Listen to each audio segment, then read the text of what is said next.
Hello and welcome to our channel solo tales. और आज की हमारी मूवी का नाम है डेथ नोटिस। ये मूवी साल 2023 में रिलीज हुई थी। तो चलिए शुरू करते हैं मूवी की बेसिक प्लॉट लाइन। मूवी की स्टार्टिंग साल 2009 से होती है। यहाँ हम एक पुलिस ऑफिसर कैंग को देखते हैं। कैंग को कपड़े बदलते वक्त अपने फोन से कुछ आवाजें आ रही थी। जब कैंग देखता है तो फोन में उसकी वाइफ लूसी के कई सारे मिस कॉल्स आ रखे थे। तभी सीन लूसी पर शिफ्ट होता है। लूसी के साथ वाले आदमी पर एक टाइम बॉम्ब फिट था और लूसी के हाथ उसी आदमी के हथकड़ी से बंधे हुए थे, इसलिए लूसी उसे उठाने की कोशिश कर रही थी। तभी लूसी को कैंग का कॉल बैक आता है। तब लूसी कॉल पर कहती है, मैं यहाँ ऑफिसर जिम के साथ फंस गई हूँ, क्या तुम मुझे बताओगे कि ये बम कैसे डिफ्यूज करते हैं? कैंग कहता है, ये तो मुझे भी नहीं पता। लूसी कहती है, मैं जानती हूँ, लेकिन अंदाजे से बताओ मुझे इनमें से कौन सा वायर काटना चाहिए। तो कैंग ब्लू वायर काटने कहता है। इसे सुन लूसी कहती है, अगर ये काम नहीं किया तो अगले जन्म में हम फिर मिलेंगे। ऐसा कहते ही फोन पर एक जोरदार ब्लास्ट होता है और कॉल कट हो जाता है। यानी ब्लू वायर काटने से बॉम्ब ब्लास्ट हो गया था, जिससे लूसी की मौत हो गई। आगे जहां वो ब्लास्ट हुआ था वहां हम कई सारी भीड़ देखते हैं। कैंग भी जल्दी से भागकर उस क्राइम एरिया के अंदर जाता है। दरअसल कैंग एक पुलिस ऑफिसर था, इसलिए कोई भी उसे नहीं रोकता। तभी कैंग को वहां से अपनी वाइफ की जली हुई रिंग मिलती है। इसे देख कैंग काफी ज्यादा दुखी होता है और फिर इसी के साथ ये मूवी 10 साल आगे यानी 2019 में शिफ्ट होती है। यहाँ हम फिर से कैंग को देखते हैं। कैंग से उसका फ्रेंड माइकल कहता है, तो क्या तुम तभी से पुलिस डिपार्टमेंट में लाइसेंसिंग की जॉब कर रहे हो? कैंग कहता है, हाँ, क्योंकि लाइसेंसिंग करने का काम ज्यादा मुश्किल नहीं है। माइकल कहता है, मैं जानता हूँ तुम ये जॉब इसलिए कर रहे हो ताकि तुम्हें अपनी वाइफ का केस दोबारा याद ना आए, लेकिन यकीन करो तुम्हारी वाइफ के डेथ का कारण तुम नहीं थे। तो कैंग इस पर कुछ नहीं कहता और तभी ये दोनों माइकल की बिल्डिंग के पास गाड़ी रोकते हैं, क्योंकि माइकल को अपने कमरे से कोई जरूरी सामान लेना था। अब माइकल जैसे ही अपनी बिल्डिंग के अंदर जाता है, वैसे ही हम देखते हैं कि कोई माइकल पर सीसीटीवी के जरिए नजर रखे हुए था। इस दौरान कैंग माइकल का बाहर इंतजार कर रहा होता है कि तभी कैंग की नजर माइकल की खिड़की पर पड़ती है। इसे देख कैंग एकदम से गाड़ी से बाहर निकलता है और जल्दी से सिक्योरिटी गार्ड को अपनी पुरानी पुलिस वाली आईडी दिखाकर माइकल के कमरे की ओर भागता है। लेकिन लिफ्ट जाम होने के कारण कैंग को सीढ़ियों का इस्तेमाल करना पड़ा था। वहीं इस वक्त तक माइकल अपने कमरे में पहुंच गया होता है। दूसरी तरफ कैंग भागकर माइकल के कमरे की जगह छत पर पहुंचता है। तो तभी कैंग को वहां उसके सामने कोई अनजान आदमी दिखाई देता है। कैंग अपनी पूरी जान लगाकर उस अनजान आदमी को पकड़ने की कोशिश करता है, पर वो आदमी वहां से भाग गया था। इसके बाद माइकल की बिल्डिंग में पुलिस ऑफिसर्स आते हैं और यहाँ सुपरिटेंडेंट हॉर्न को भी आना पड़ता है, क्योंकि इधर माइकल का मर्डर हो गया था। हॉर्न सबसे पहले बिल्डिंग के गार्ड से पूछता है, क्या तुम मुझे बता सकते हो कि किलर बगैर तुम्हारी इजाजत के बिल्डिंग के अंदर कैसे घुसा? तो इस बात का जवाब गार्ड के पास भी नहीं होता। हॉर्न आगे कहता है, किलर के साथ ही तुमने इस बिल्डिंग में एक दूसरे आदमी को भी घुसने दिया, जिस वजह से क्राइम सीन का सारा एविडेंस मिट गया है। तुम्हारी इस लापरवाही के कारण अब से तुम इस बिल्डिंग के इंचार्ज नहीं हो। ऐसा कहकर सुपरिटेंडेंट हॉर्न अपनी टीम को लेकर बिल्डिंग के अंदर जाता है। अंदर जाते ही बिल्डिंग का दूसरा गार्ड बताता है, सर ये आदमी तब से क्राइम सीन में ऐसे ही बैठा हुआ है, इवन ये यहाँ से हिला तक नहीं। तो इसे सुन हॉर्न कैंग के पास जाकर कहता है, इंस्पेक्टर कैंग आप यहाँ क्या कर रहे हो? लेकिन कैंग कोई जवाब नहीं देता। तभी हॉर्न का ऑफिसर बताता है, सर मरने वाले का नाम माइकल था। माइकल रिटायरमेंट से पहले एक पुलिस कमांडर हुआ करता था, लेकिन रिटायरमेंट के बाद वो किसी रियल एस्टेट बिजनेस का डेवलपमेंट मैनेजर बन गया। ऐसा कहते कहते ये लोग कैंग के हाथ की हथकड़ी खोल देते हैं, क्योंकि ऐसा करने को सुपरिटेंडेंट हॉर्न ने ही बोला था। हॉर्न कैंग से दोबारा पूछता है कि तुम यहाँ क्या कर रहे थे? तो कैंग फिर से हॉर्न को इग्नोर करने की कोशिश करता है, पर तभी कैंग को आवाज आती है, मिस्टर हॉर्न जो पूछ रहे हैं उसका जवाब दो। तभी हम देखते हैं कि कैंग को उसके सामने उसकी वाइफ दिख रही थी। दरअसल कैंग अपनी वाइफ की मौत एक्सेप्ट नहीं कर पाया था, इसलिए उसे अक्सर अपनी वाइफ के हेलुसिनेशंस आती हैं। अब सुपरिटेंडेंट हॉर्न अपना सवाल फिर से रिपीट करता है। तब कैंग कहता है, मैं माइकल को एयरपोर्ट छोड़ने जा रहा था कि तभी माइकल को उसके कमरे में रखी एक जरूरी चीज याद आ गई, जिसे लेने के लिए हम दोनों एयरपोर्ट से यहाँ वापस आए। कैंग ऐसा कहते हुए फ्लैशबैक में चला जाता है। कैंग आगे कहता है, जरूर किलर रास्ते भर माइकल का पीछा कर रहा था। जब किलर को पता लगा कि माइकल अपने कमरे में जाने वाला है, तो किलर भी माइकल के विंडो वाली ग्लास को कट करके उसके कमरे के अंदर चला गया, लेकिन मैंने अपनी गाड़ी से इसी कटे हुए ग्लास को नोटिस कर लिया था। हॉर्न कहता है, तुम्हारी बातों से लगता है कि तुम भी उस वक्त इसी कमरे में थे। कैंग कहता है, नहीं, ये सब सिर्फ मेरा अनुभव है। अब जरा माइकल के हाथ में लगे उस कट को देखिए, ये कट नीचे की तरफ जा रहा है। इसका मतलब किलर ने माइकल पर कहीं ऊपर से वार किया है।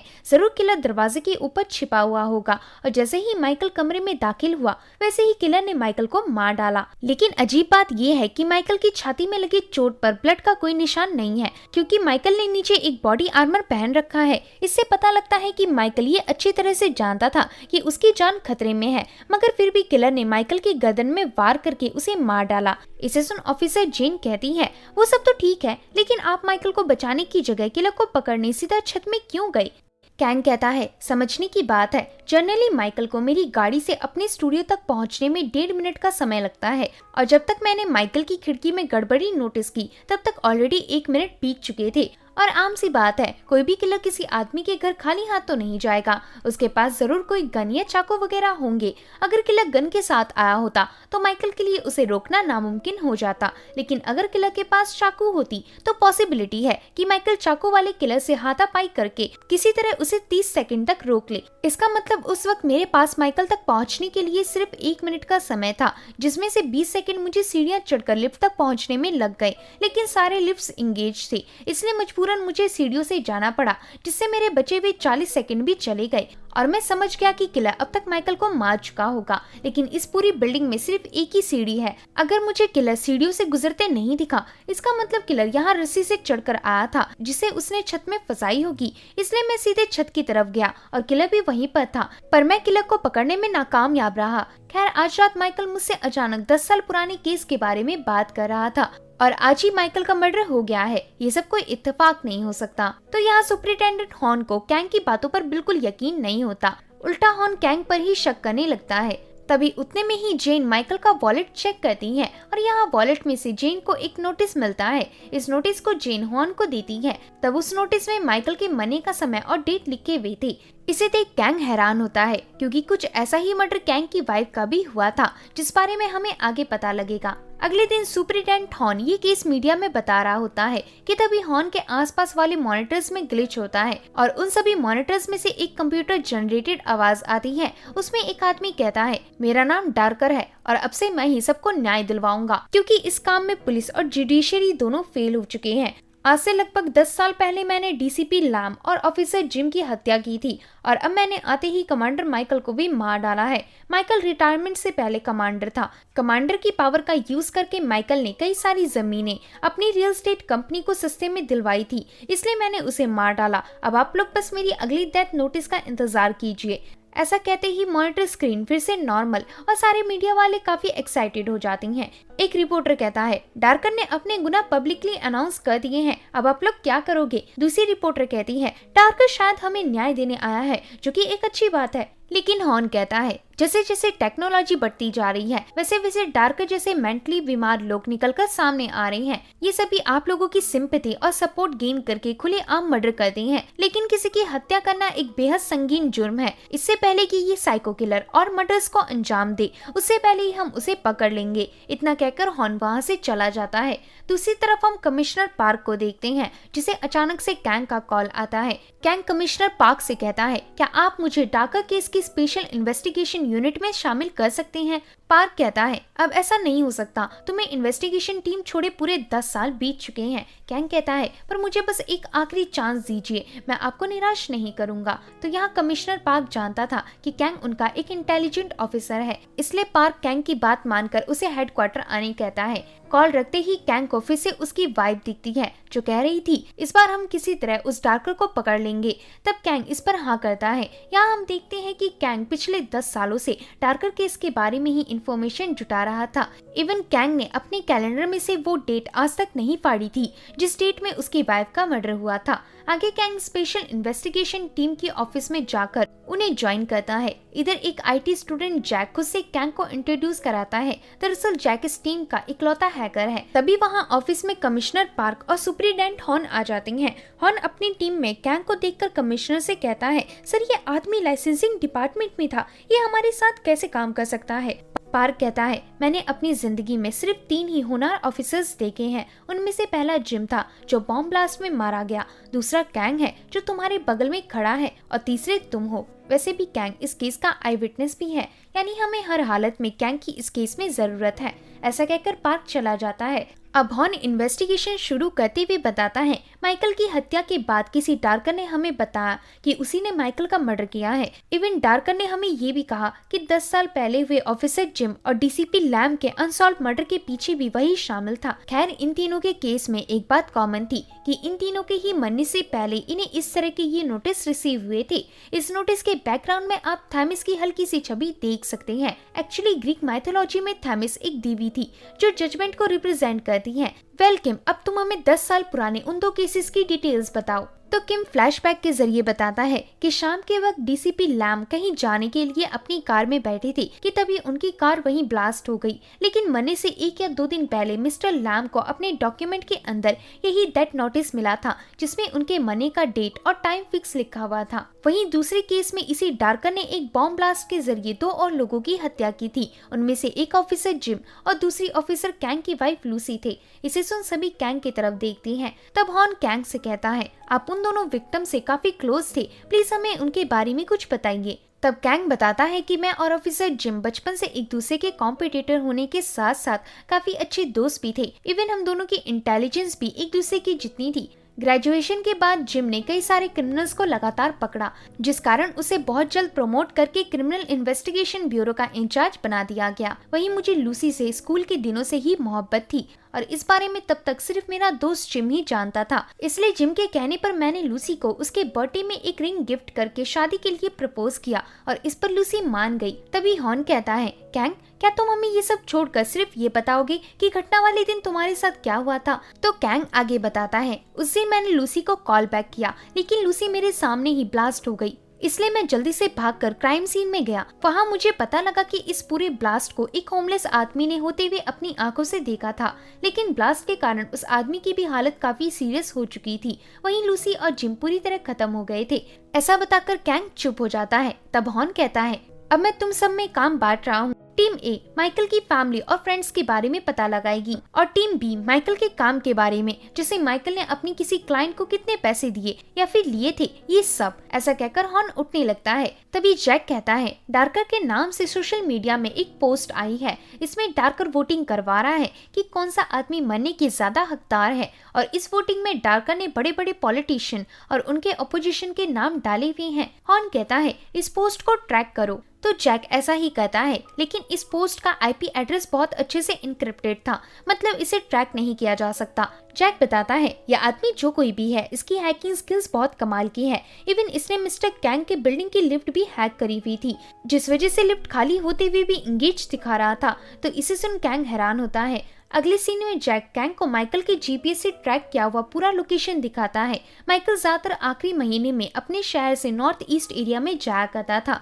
कैंग कहता है, और कुछ तुम्हें पता लगा? जैक कहता है, माइकल कंप्यूटर इस्तेमाल नहीं करता था, इसलिए मैंने माइकल के असिस्टेंट का कंप्यूटर हैक किया, तो उसके कंप्यूटर से मुझे गाड़ियों को किराए में खरीदने की कुछ ईमेल्स मिले। इनमें आप 8 से 9 कार्गो वैन एक ही रेंटल प्राइस में खरीद सकते हो। कैंग कहता है, लेकिन लॉन्ग टाउन एस्टेट जैसे बड़े कॉर्पोरेशन को इतनी गाड़ियों की क्या जरूरत आन पड़ी? जैक कहता है, कहीं इन गाड़ियों में माइकल नॉर्थ ईस्ट तो नहीं जाता था? आगे कैंग न्यूज से पता करता है कि नॉर्थ ईस्ट को जीतना पॉलिटिशियन के लिए बहुत फ्यूचर में फायदेमंद है। मार्केट का कहना है कि जिसने नॉर्थ ईस्ट जीत लिया उसने वहां के सारे शहर जीत लिए, इसलिए 4 बड़ी बड़ी रियल एस्टेट कंपनियां नॉर्थ ईस्ट में ही जमीन खरीद रही हैं। इसमें कैंग हो ग्रुप और लैंगटन रियल एस्टेट जैसी 2 और कंपनीज शामिल है। तो लैंगटाउन का नाम सुनकर कैंग हैरान होता है, क्योंकि उसका दोस्त माइकल भी लैंगटाउन रियल एस्टेट में ही मैनेजर था। ये पता लगने के बाद कैंग सीधा नॉर्थ ईस्ट एरिया पहुंचता है। यहाँ कैंग को रास्ते में एक बुजुर्ग लेडी दिखती है। कैंग उस लेडी की सामान रखवाने में उसकी मदद करता है।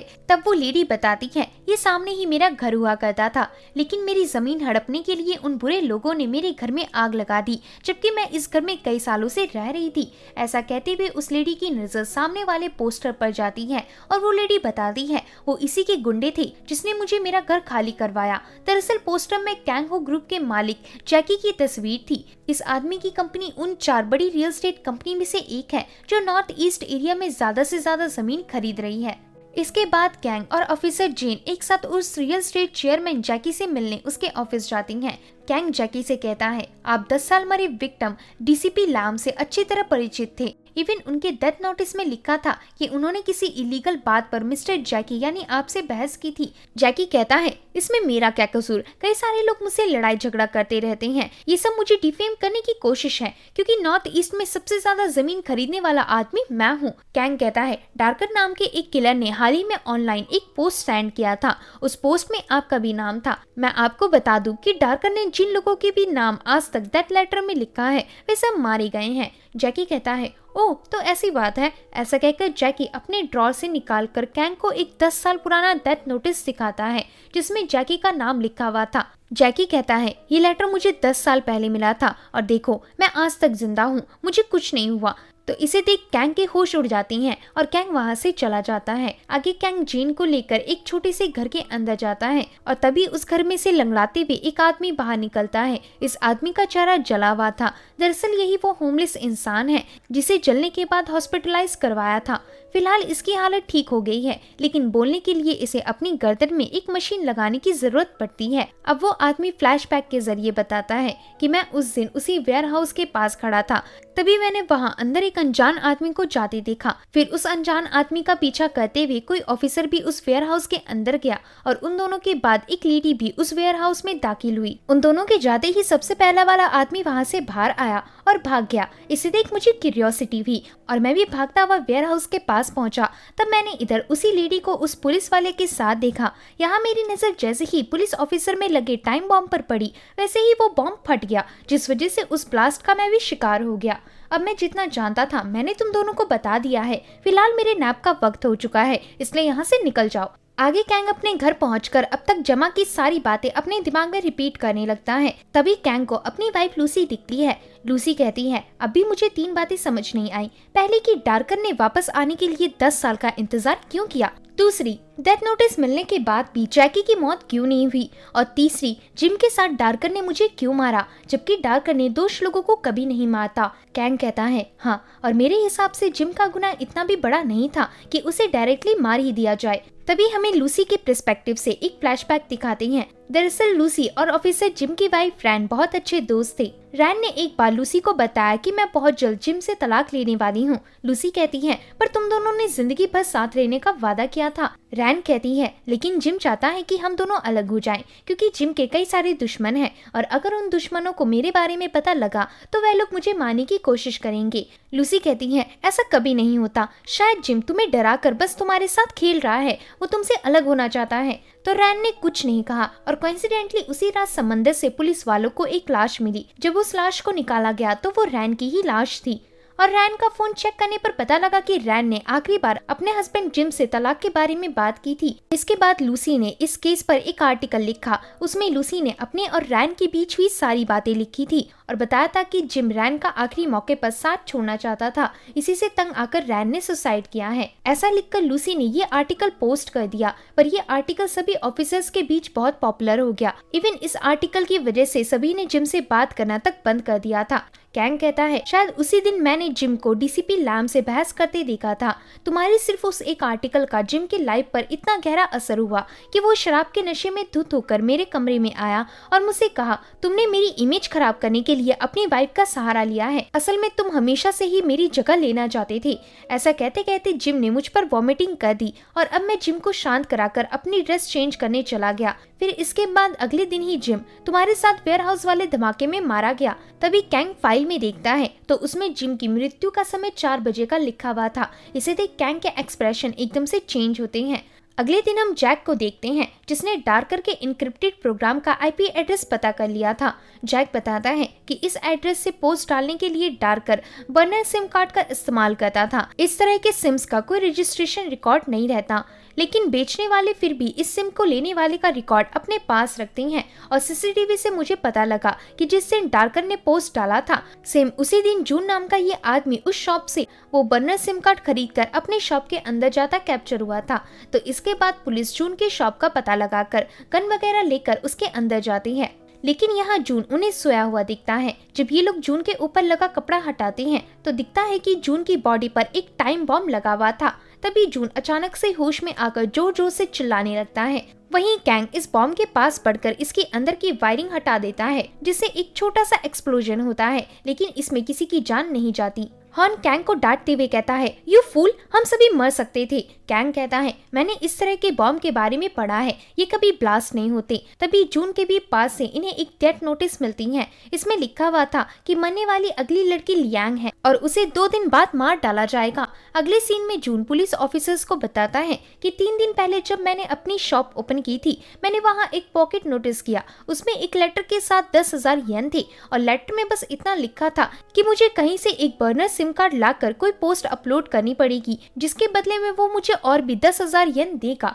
हॉर्न कहता है, जून से इन्वेस्टिगेशन करना बेकार है, उसे छोड़ दो। हमें फिलहाल ये सोचना चाहिए कि हम डार्कर की अगली टारगेट लियांग को कैसे बचा सकते हैं। आगे रात में कैंग लियांग के बारे में पता लगाता है तो पता चलता है कि लियांग ने अपने लोगों के साथ एक प्रोटेस्ट किया था और जहां ये प्रोटेस्ट हो रहा था वहीं से एक एम्बुलेंस को गुजरना था, लेकिन सभी प्रोटेस्टर्स ने उनका रास्ता ब्लॉक कर रखा था। इस बारे में लियांग को उसके लोगों ने बताया। तब लियांग ने कहा, ठीक है, हम यहाँ पर सिर्फ एम्बुलेंस के जाने की जगह छोड़ेंगे, बाकी किसी का भी इस रोड से गुजरना निषेध रहेगा। लेकिन इधर काफी कंफ्यूजन के बाद लगभग आधे घंटे में एम्बुलेंस का रास्ता साफ हुआ और जब एम्बुलेंस अपने पेशेंट को लेकर हॉस्पिटल पहुंची तब तक पेशेंट मर चुका था। अगले दिन लियांग पुलिस के पास आती है क्योंकि लियांग को डार्कर का सेम धमकी भरा लेटर रिसीव हुआ था। तब हॉर्न बताता है, शायद डार्कर आपको 1 साल पहले भी उस एम्बुलेंस वाले हादसे की वजह से मारना चाहता है। लियांग कहती है, लेकिन उस हादसे में सिर्फ मेरी ही गलती नहीं थी और वैसे भी क्या गारंटी है कि वो पेशेंट आधे घंटे पहले पहुंचने पर जिंदा बच जाता। हॉर्न कहता है, मैं समझ सकता हूँ, लेकिन डार्कर ये सब नहीं देखता। वो एक बार जिसे मारने की ठान लेता है उसे मारकर ही छोड़ता है। डार्कर ने आपको मारने की डेट कल तक की रखी है, इसलिए आपको कल अपने घर में सेफ रहना होगा और हमारी टीम आप पर नजर रखेगी। आप चाहो तो अपने साथ अपने इस डॉग को भी रख सकती हैं। लियांग कहती है, पर ऐसा नामुमकिन है क्योंकि कल नॉर्थ ईस्ट के डेवलपर्स की ओकेजनल मीटिंग होने वाली है, वहाँ मेरा जाना बहुत जरूरी है और वैसे भी अगर मुझे कुछ हुआ तो मेरी जनता किलर को किसी भी हालत में नहीं छोड़ेगी। तो हॉर्न समझ जाता है कि ये लड़की बगैर दिमाग की बात कर रही है, इसलिए हॉर्न लियांग को ज्यादा कुछ नहीं कहता और वहाँ से चला जाता है। अगले दिन हम ओकेजन देखते हैं। जैसा कि लियांग ने बताया था, वो इस ओकेजन की मीटिंग को अटेंड करने आई थी, लेकिन यहाँ लियांग की सेफ्टी के लिए उसे बगैर बताए हॉर्न के कई सारे अंडरकवर ऑफिसर्स अपना भेष बदल कर आए थे और सीसीटीवी के जरिए हॉर्न भी इन सब पर नजर रख रहा था। तभी अचानक उस मीटिंग में बैठे सभी लोगों के फोन पर एक साथ लियांग की डेथ वाली नोटिस रिसीव होती है। इसे देख सारे मीडिया वाले भागते हुए लियांग के पास दौड़ते हैं ताकि उसका इस बारे में इंटरव्यू ले सके। तब हॉर्न अपने आदमियों को कमांड देता है कि लियांग को वहाँ से दूर ले जाओ। इसे सुन हॉर्न के ऑफिसर्स लियांग को मीडिया वालों से बचाते हुए एक सेफ्टी वैन में बिठाते हैं। वहीं दूसरी तरफ कैंग कैमरे में लियांग के डॉगी को नोटिस करता है जो लियांग के पास बढ़ रहा था। इसे देख कैंग कुछ समझता है और सीधा भागकर लियांग की वैन की तरफ जाने लगता है। दूसरी तरफ लियांग अपने डॉगी को देखकर बहुत खुश होती है और उसे वैन में अपने साथ बिठा लेती है, लेकिन लियांग को नहीं पता था कि उसके डॉगी में एक टाइम बॉम्ब फिट है। अचानक से वो बॉम्ब फटता है और लियांग अपने डॉगी के साथ गाड़ी में ही मारी जाती है।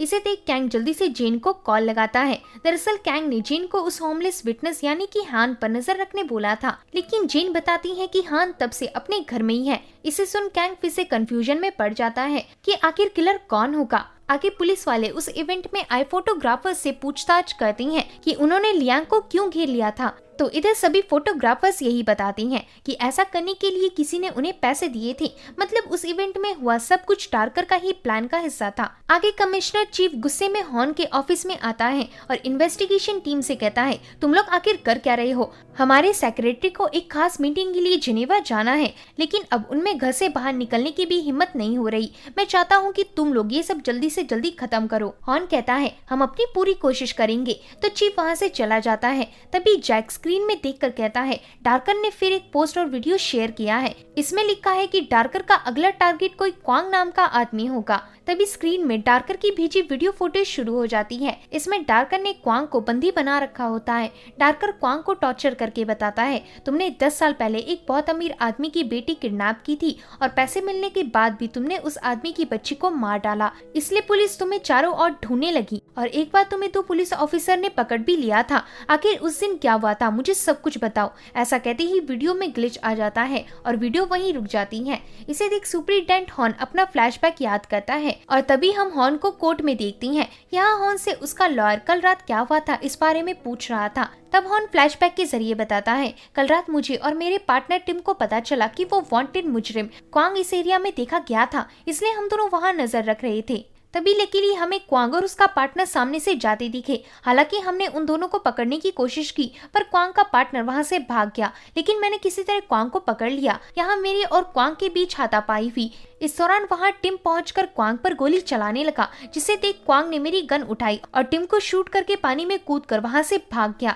इतना सब होने के बाद जब मैं टिम के पास गया तब मुझे पता लगा कि टिम गोली लगने की वजह से मर चुका है। ऐसा बताते हुए हॉर्न रोने लगता है और लॉयर कहता है, माय लॉर्ड, जैसा कि हॉर्न ने बताया वो सब महज एक एक्सीडेंट था और मिस्टर हॉर्न का इसमें कोई दोष नहीं। अब मूवी प्रेजेंट में आती है और डार्कर टीवी में कहता है, तुम सभी के पास थोड़े दिनों का वक्त है, उसके बाद मैं इस क्वांग को मार डालूंगा। इसे देख किम कहता है, डार्कर को उसे मारने दो, उस आदमी ने मेरे भाई टिम को मारा था। दरअसल किम 10 साल पहले मरे ऑफिसर टिम का ही भाई है, जिसे क्वांग ने शूट करके मार डाला था, तो इसलिए हॉर्न भी अपने लोगों को कोई ऑर्डर नहीं देता। वहीं अगली सुबह कैंग फिर से नॉर्थ ईस्ट एरिया में जाता है और वहाँ एक 50 साल पुरानी ऑर्फनेज की मालकिन रीसा से मिलकर उनसे अपने दोस्त जिम के बारे में पूछता है। तब रीसा कहती है, याद आया, जिम की भी परवरिश बचपन में हमारी ही इसी ऑर्फनेज में हुई थी। उस समय मैं भी इस ऑर्फनेज में पहली बार काम करने आई थी। कैंग कहता है, क्या आप मुझे जिम के बारे में और कुछ जरूरी इन्फॉर्मेशन दे सकती हैं? रीसा कहती है, सॉरी, लेकिन हमारे ऑर्फनेज में सभी बच्चों की डिटेल्स बहुत कॉन्फिडेंशियल है, हम वो किसी को नहीं बताते। आगे कैंग होमलेस आदमी हान के घर में होता है। हान कहता है, अब तुम क्या जानने आए हो? कैंग कहता है, तुमने जिस आदमी को ब्लास्ट में मरते हुए देखा था वो मेरा दोस्त जिम था। मुझे आज ही पता लगा कि जिम तुम्हारी तरह ही एक अनाथ हुआ करता था। हान कहता है, इस सब का मुझसे क्या लेना देना?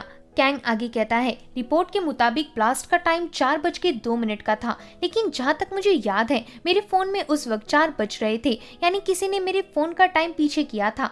तो इसे सुन हान के थोड़े एक्सप्रेशन बदलते हैं, लेकिन हान कहता है, क्या यहाँ मेरा IQ टेस्ट चल रहा है? क्योंकि तुम जो कुछ भी बोल रहे हो वो सब मेरे सिर के ऊपर से जा रहा है। तभी सीन कट होकर हॉर्न पर शिफ्ट होता है। हॉर्न लियांग की डेथ को रिस्पेक्ट देने उनके फ्यूनरल को अटेंड करता है, लेकिन लियांग की मॉम हॉर्न पर बहुत चिल्लाती है, क्योंकि उन सबको पता था कि लियांग मरने वाली है, लेकिन फिर भी उन्होंने उसकी अच्छे से सेफ्टी नहीं की और इस बार मीडिया वाले भी हॉर्न पर सवाल करने लगते हैं। तब हॉर्न और उसकी टीम मेंबर्स वहाँ से निकल जाती हैं, पर तभी इन सबको ऊपर एक ड्रोन दिखाई देता है, जिसे देखकर ऐसा लगता है कि वो पुलिस ऑफिसर को अपने पीछे बुला रहा है। तो हॉर्न और उसकी पूरी टीम अपनी गाड़ी से उस ड्रोन का किसी तरह पीछा करके एक टनल तक आती हैं। दूसरी तरफ उस ड्रोन में लगे कैमरे के जरिए डार्कर इन सभी को देख रहा था। डार्कर ड्रोन के जरिए कहता है, क्वांग इस टनल के अंदर है और इस टनल में मैं तुम में से सिर्फ 3 ऑफिसर्स को ही अलाउ कर सकता हूँ। तो इसे सुन किम, हॉर्न और कैंग भागकर उस टनल के अंदर जाते हैं और तभी अंदर एक जगह पर आकर ड्रोन वहीं रुक जाता है। उसी जगह पर क्वांग कैद था। क्वांग को देखते ही किम क्वांग पर गुस्से से टूट पड़ता है, लेकिन बाकी दोनों किम को क्वांग से दूर करते हैं। तभी कैंग देखता है कि क्वांग के हाथ और पैर एक इलेक्ट्रिक रॉड से बंधे हैं और उन्हें जबरदस्ती खोलने पर क्वांग शॉक से मर जाएगा। तभी ड्रोन से आवाज आती है, क्वांग जिस रड से बंधा हुआ है उस रड के वायर एक साथ टनल के 3 अलग अलग कोने में जाकर जुड़ते हैं। तुम तीनों को किसी तरह एक साथ तीनों वायर से कनेक्टेड स्विचेस को दबाना होगा, सिर्फ उसी से क्वांग छूट सकेगा। ऐसा कहकर डार्कर टाइम बॉम्ब स्टार्ट कर देता है। हॉर्न कहता है हमें जल्दी से उन स्विचेस को ढूंढना चाहिए। किम कहता है आप लोग इसे क्यों बचाना चाहती हो, इसे यहीं मरने दो। कैंग कहता है हम ऐसा नहीं कर सकते क्योंकि यही एक आदमी है जिसने डार्कर को बहुत करीब से देखा हुआ है। तो यहाँ किम भी उन दोनों की बात जबरदस्ती मान जाता है और फिर ये तीनों जल्दी से टनल के अंदर अलग अलग कोने में जाकर बताए हुए स्विचेस को एक साथ ऑफ कर देती हैं, जिससे क्वांग की हथकड़ी खुल जाती है। ये करने के बाद ये तीनों एक साथ क्वांग के पास पहुंचती हैं, लेकिन यहाँ पता लगता है कि क्वांग को किसी ने पहले ही मार डाला था। तभी इन तीनों की नजर बॉम्ब पर जाती है और ये तीनों यहाँ से भागने लगती हैं और तभी टाइम खत्म होते ही बॉम्ब फट जाता है, लेकिन ये तीनों बॉम्ब के फटने से पहले ही वहाँ से बाहर निकल गए थे। अगली सुबह पुलिस ऑफिसर्स कैंग के हाथ में हथकड़ी बांध देते हैं क्योंकि ऑफिसर हॉर्न के हाथ एक पुराना एविडेंस लग चुका था। हॉर्न बताता है कि 16 साल पहले एक इंस्ट्रक्टर सुई फान अपने छत से टंगा मिला। सुई फान पर ऐसा आरोप था कि उसने एक काफी कम एज वाली लड़की को सेक्सुअली असॉल्ट किया और उस लड़की का वो केस उस समय तुम्हारी निगरानी में था। इवन जो डेथ नोटिस हमें अभी मिल रही है सेम वैसे ही एक पनिशमेंट नोटिस उस वक्त सुई फान के गले में लटकी हुई थी। इस नोटिस के साथ पनिशमेंट देने वाले ने एक वॉइस रिकॉर्डिंग भी छोड़ी थी। ऐसा कहकर हॉर्न कैंग को कैंग की वॉइस सुनाता है। इसमें कैंग कह रहा था सुई फान ने एक छोटी बच्ची को असॉल्ट किया, इसलिए मैं उसे इस तरह लटकने की पनिशमेंट दे रहा हूँ। हॉर्न कहता है 16 साल पुरानी इस रिकॉर्डिंग को जब हमने आज की टेक्नोलॉजी से मैकेनिकल आवाज को फिल्टर किया तो इसमें हमें तुम्हारी वॉइस मैच होती हुई दिखी। कैंग कहता है किसी ने एआई से मेरी नकली आवाज बनवाई है। हॉर्न कहता है फिर भी ये कोई इत्तेफाक नहीं हो सकता, ज्यादातर वो लोग जिन्हें तुम जानते थे उन्हीं का मर्डर हुआ है और इस सब से साबित होता है कि तुम ही डार्कर हो। इसे सुन हॉर्न के लोग कैंग को सेल में रखने चले जाती हैं। तभी हॉर्न किम से कहता है तुम मुझसे पहले टनल में गए थे, फिर तुम्हें वापस आने में इतनी देरी कैसे हो गई। किम कहता है दरअसल मैं आते वक्त रास्ते में फिसल गया था। आगे 5 दिन बीत जाते हैं और हॉर्न मीडिया वालों को बताता है कि पिछले 5 दिनों से हमें एक भी डेथ नोटिस नहीं मिली है, मतलब हमने जिसे पकड़ा है वही डार्कर है। ऐसा कहते ही वहाँ किम आकर कहता है सर मीडिया वालों के हाथ एक नई डेथ नोटिस लगी है और उस बारे में वह लोग आज लाइव टीवी में अनाउंस करेंगे। तो इसे सुन हॉर्न के होश उड़ जाती हैं। आगे न्यूज रिपोर्टर बताती है कि अगला आदमी जिसे डार्कर अपना टारगेट बनाने वाला है वो रियल एस्टेट के चेयरमैन मिस्टर जैकी हैं। डार्कर ने लेटर के जरिए ये बताया है कि जैकी को मारने से अपराध काफी हद तक कम हो जाएंगे और इसलिए जैकी को मारने के बाद वो ये सारी हत्याएं करना बंद कर देगा। तो ये न्यूज कैंग भी सेल के अंदर से सुन लेता है और सोच में पड़ जाता है कि आखिर डार्कर ने ऐसा क्यों कहा कि ये उसकी आखिरी हत्या होगी, जरूर कुछ गड़बड़ है। अगले सीन में हम हॉर्न को जैकी के ऑफिस में देखते हैं। जैकी हॉर्न से कहता है मुझे तुम लोगों की प्रोटेक्शन की कोई जरूरत नहीं, मैंने पहले ही अपने लिए ब्लैक वाटर गार्ड्स हायर कर रखे हैं जो एयरपोर्ट तक मेरे साथ चलेगी। हॉर्न कहता है लेकिन ये हमारे कमिश्नर का ऑर्डर है कि हम आपके साथ जाएं। तो हॉर्न काफी इनकार करते हुए भी इस पर मान जाता है। दूसरी तरफ ऑफिसर जिन कैंग के सेल के अंदर जाती है और कैंग को बताती है कि मैंने 2 ऑफिसर्स से उस दिन ऑफिसर जिम और डीसीपी लैम के बीच क्या बात हुई थी इस बारे में पता किया। उन्होंने जिम को लैम से कहते सुना था कि तुमने मेरी बॉयफ्रेंड का मर्डर किया है, मैं तुम्हें नहीं छोड़ूंगा और हाँ ये वो फाइल है जिसे आपने मुझे लाने कहा था। तभी सीन कट होता है और पुलिस ऑफिसर्स कैंग को हायर इन्वेस्टिगेशन के बहाने एक वैन में बिठाते हैं और सीक्रेटली एक जगह उतार उसकी हथकड़ी खोलकर उसे उसकी गन और आईडी वापस कर देती हैं। तभी मूवी फ्लैशबैक में जाती है और हम देखते हैं कि 5 दिन पहले हॉर्न की गाड़ी के पास डार्कर ने अपना ड्रोन भेजा था। उस ड्रोन के साथ एक बॉक्स अटैच था और बॉक्स के अंदर एक कार्ड थी। इस कार्ड को निकालते ही वो ड्रोन वहीं फट जाता है। कार्ड से निकले ड्रोन में 16 साल पुराना वही पनिशमेंट लेटर था जिसे कैंग ने सुई फान को पनिश करने के लिए लिखा था। इसे पढ़ते ही हॉर्न समझ गया कि डार्कर ने ये लेटर कैंग को इस केस का सस्पेक्ट बनाने के लिए किया है, लेकिन कैंग हर किलिंग के वक्त उन्हीं के साथ था, इसलिए इस लेटर पर कोई विश्वास नहीं करता। तभी कैंग को एक आइडिया आया कि क्यों ना हम ऐसा ही करें जैसा डार्कर हमसे चाहता है। आप मुझे झूठे आरोप में अरेस्ट कीजिए और तब डार्कर जरूर कोई ऐसा कदम उठाएगा जिससे हम उसे पकड़ पाएंगे। तो इस प्लान पर कमिश्नर भी राजी होता है। आगे प्लान के मुताबिक इन लोगों ने कैंग को नकली में अरेस्ट करवाया ताकि डार्कर बेखौफ होकर कोई गलत कदम उठाए। तभी सीन हान पर शिफ्ट होता है। जैसे ही हान अपने कमरे के अंदर बढ़ता है वैसे ही उसे वहाँ कैंग दिखाई देता है। कैंग कहता है मैंने तुम्हें उस दिन मेरे दोस्त जिम के बारे में वो सब एक पर्पस से बताया था। दरअसल जो पनिशमेंट नोटिस में मैंने 16 साल पहले लिखा था वो अचानक पुलिस के पास लौट आई। इवन मेरी इतनी साल पुरानी वॉइस रिकॉर्डिंग भी पुलिस को मिल गई। ऐसा सिर्फ एक ही आदमी कर सकता है, मेरा पुराना दोस्त जिम। लेकिन जिम की तो बॉम्ब ब्लास्ट में हत्या हो चुकी है। यही बात मुझे थोड़ी सी खटक रही है। वरना बाकी चीजों को देखा जाए तो साबित हो जाएगा कि किलर जिम था। जैसे मेरी घड़ी बॉम्ब ब्लास्ट वाले दिन 2 मिनट लेट थी, ऐसा भी सिर्फ एक ही आदमी कर सकता है, वो है खुद जिम। जिम ने मेरे जाते ही मेरे फोन को 2 मिनट फास्ट कर दिया होगा, और ताकि मुझे बाद में मेरी घड़ी फास्ट होने का अंदाजा ना हो, इसके लिए जिम ने मेरे फोन का चार्जर सामने दिखने वाले एक डिफेक्टिव चार्जर से रिप्लेस कर दिया। इसलिए हादसे के बाद जैसे ही मैंने फोन चार्ज करने की कोशिश की, वैसे ही मेरा फोन अंदर से ब्लास्ट हो गया। पर आखिर कोई, और खासकर जिम, मेरा फोन 2 मिनट फास्ट क्यों करेगा? तो अब जाकर मुझे इस सवाल का जवाब मिला। असल में जिम ने लूसी को कांटेक्ट करके उसे वेयर हाउस बुलाया था, और जब लूसी वहां पहुंची तभी जिम ने लूसी को बेहोश कर दिया और लूसी के फोन में एक ऐसा छोटा सा डिवाइस फिट किया जिससे उसका फोन किसी से भी बात करने के 30 सेकंड बाद खुद ब खुद ही ब्लास्ट हो जाएगा।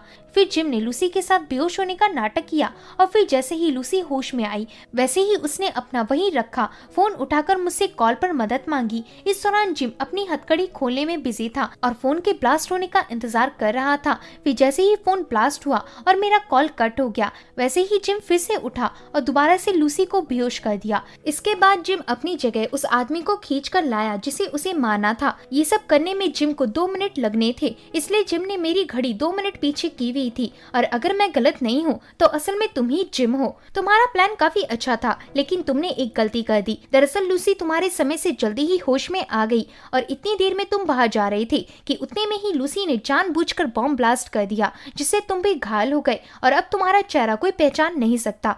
तुम्हारा तो क्या, जिस आदमी को तुमने अपनी जगह मारा था उसको भी कोई पहचान नहीं सकता, क्योंकि तुमने खुद की जगह पर मरने के लिए एक ऐसे आदमी को चुना था जो बेरोजगार था और जिसका डीएनए किसी को भी नहीं पता। इवन डीएनए मैच करने के लिए उसकी दूर दूर तक कोई फैमिली भी नहीं थी। खैर, उस आदमी को बेहोश करके तुम किसी तरह वेयर हाउस के अंदर लाए और उसे अपनी जगह लिटा दिया।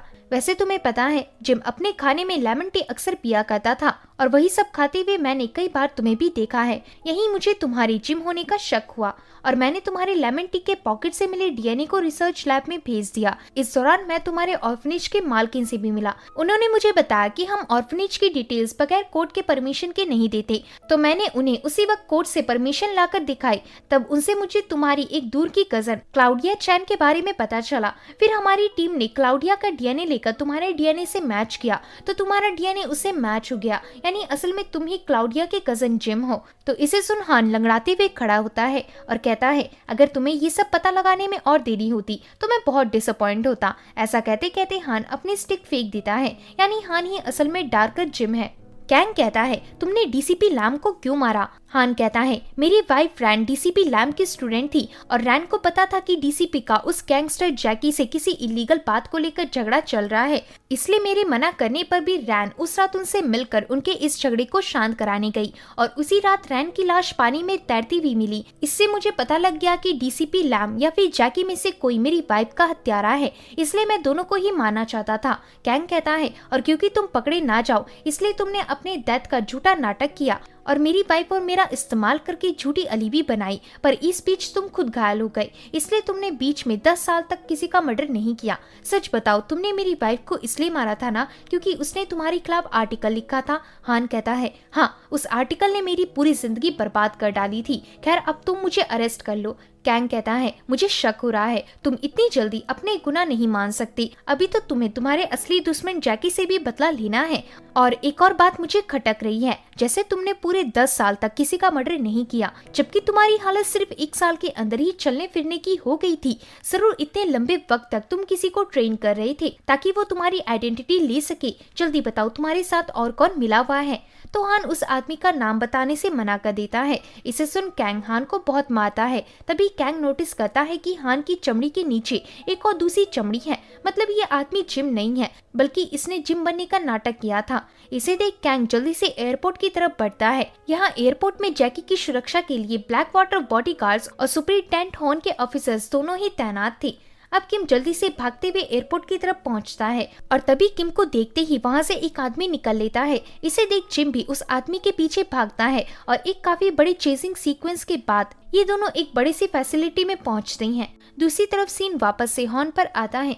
हॉर्न को किसी ने एक फुटेज सेंड की थी। इसमें हॉर्न क्रिमिनल क्वांग का मर्डर करते हुए दिख रहा था, यानी उस दिन क्वांग का मर्डर हॉर्न ने ही किया था। अब ऐसा क्यों, तो ये एंड में पता लगेगा। दूसरी तरफ कैंग जिम को बताता है कि तुमने साउथ एशियन आदमी का गेटअप डाला है, लेकिन साउथ एशियन लोग या तो मुस्लिम होते हैं या फिर हिंदू।